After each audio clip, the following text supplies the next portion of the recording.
At least 4 news stories last week expose how the Biden-Harris administration plans to handle what they are calling misinformation on social media. That's right.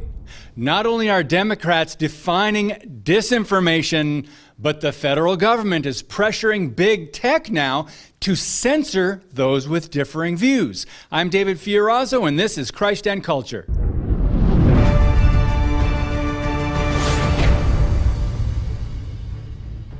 If you disagree with and oppose state-approved opinions, policies, and propaganda, and posted something online, you may soon be punished. Cancel culture is alive and well as Democrats in government are working with the big tech media conglomerate to advance their agenda while silencing dissent. Reports indicate the federal government has gone out of its way to clarify and define what they interpret as disinformation, misinformation, and extremism. 2 U.S. senators, for example, introduced a bill that could criminalize First Amendment rights, while the U.S. Surgeon General formally demanded tech companies turn over data on organizations and individuals who post, quote, COVID-19 misinformation on social media platforms, and more on this in a minute. Since there's so much to cover here and we have a common theme going, here are 4 headlines from different sources. Number 1. Democrats, green activists pressure big tech to censor more climate misinformation. Number 2, Mayorkas releases new rules on extremism. DHS will target anyone who believes the election was stolen or who challenged Fauci's ever-changing COVID narrative. Number 3, truly frightening. Feds give tech companies until May 2nd to turn over COVID-19 misinformation. And number 4, Diet Google. DuckDuckGo will downrank what it decides is disinformation. So there's a common theme here, isn't there? There is in place an administration in the White House who seems to be getting away with bullying and big government power grabs. And if it gets its way, will successfully censor American citizens under the guise that it's for their own good. Right? We've seen that in the last 2 years.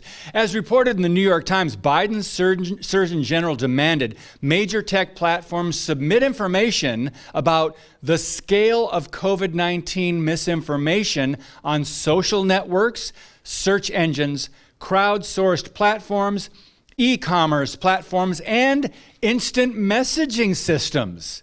Wow. Now, you may have heard about Joe Biden's State of the Union address, otherwise known as the Democrat rose-colored glasses view of the never been better and more united than ever USA.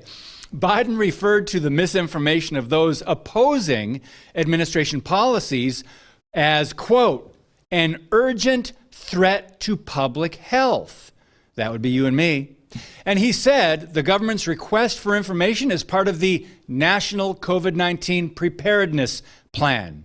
Biden said this: in addition to demanding misinformation data from the tech platforms, the Surgeon General called on healthcare providers and the public to submit information about how COVID-19 misinformation has negatively influenced patients and communities, end quote. Now, for obvious reasons, many of us have been joining or using new social media platforms and services. I've been using search engine DuckDuckGo, for example, considered an alternative to Google, who has suppressed or censored Christian and conservative views and search results for well over a decade. In fact, we now know Google acted to censor what it considered fake news and demonetize climate denial information. Facebook has shadow banned many of us for years, suppressed the biblical worldview of gender and sexuality, and recently now has upped its alleged fact-checking in the area of climate-related posts. Right. Twitter and YouTube have virtually followed suit. So I was disappointed to hear DuckDuckGo announce it will be downranking sites associated with, quote, disinformation. And they're going to be adding information boxes to promote or highlight quality information. I'm not making this up. This naturally received a backlash from DuckDuckGo supporters. Now, its CEO, Gabriel Weinberg, defended the decision by saying the point of DuckDuckGo was to provide users privacy, not display unbiased search results. Okay, got it.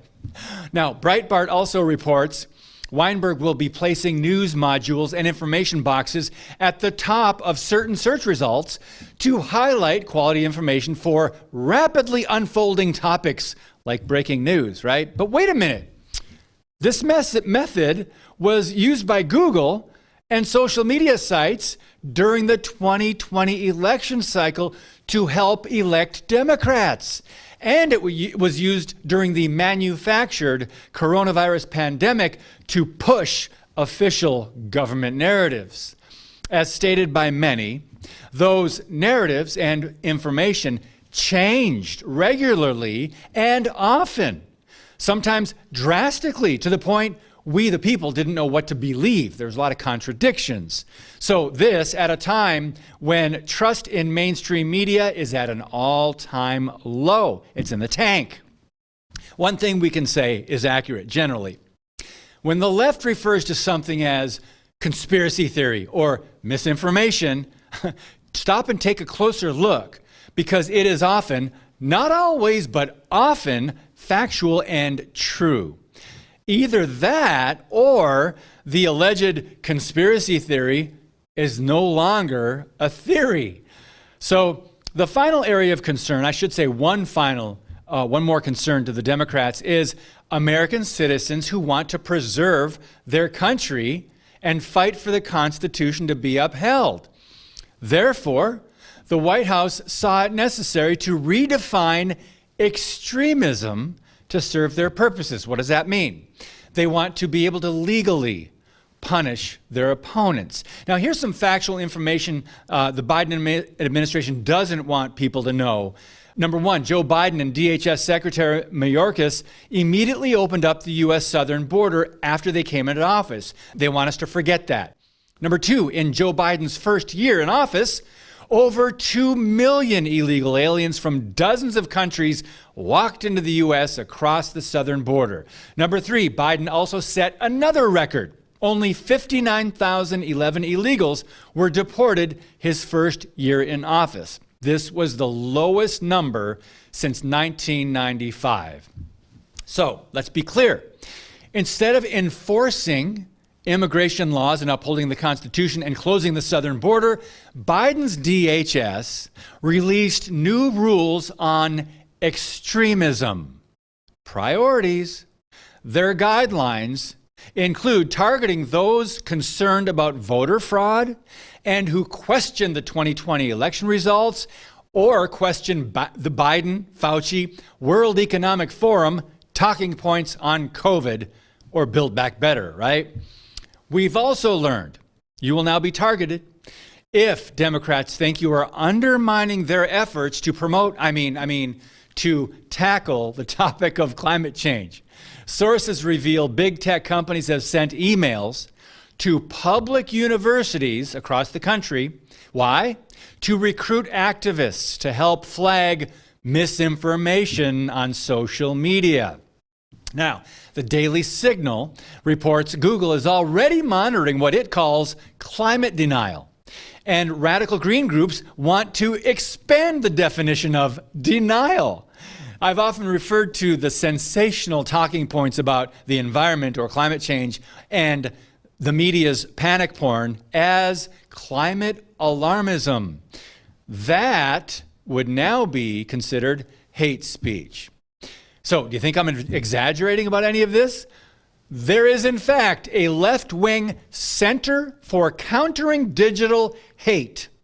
It's a British-based organization, and they already lump in conservative sites, really newsworthy sites, with Russian media outlets that it claims to propagate 2/3 of digital climate change denial. Not surprisingly, they advocate for removing what it defines as hate groups and individuals from media and social media outlets. So is all this concerning? Well, it should be. But stop for a second and think about this. Be encouraged. Things are unfolding, not only in America, but globally, as God would allow. He is sovereign, because radicals are being exposed. Evil is being resisted, and their policies simply do not have the support of the people. This is why they have to block differing opinions and implement these radical measures. It's because Democrat policies are generally unpopular that they're now worried that the public is not on board, right? They're not signing on to their agenda. So since they've overplayed their anti-American, anti-Christian globalist hand, they now have to resort to force, strong-arm tactics, to silence and suppress viewpoints that challenge theirs. But whether there seems to be growing resistance or not, or a willingness to fight for freedom, that remains to be seen. God bless you, and keep speaking the truth about things that matter.